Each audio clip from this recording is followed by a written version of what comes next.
Praise the lord. प्रभुंकर महानामर धन्यवाद हो।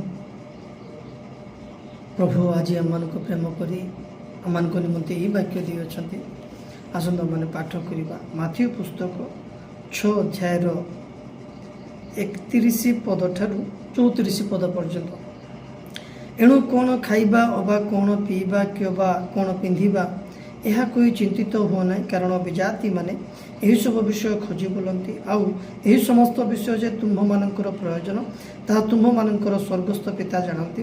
किंतु तुम्भे माने प्रथम तांको राज्य और धार्मिकता अन्वेषण कर आ यही समस्त विषय मध्य तुमको दि जाव। अतएव काली पाई चिंतित हो ना, कारण काली निजे निज पाई चिंता करिवो। आजिर कष्ट आज यथेष्ट।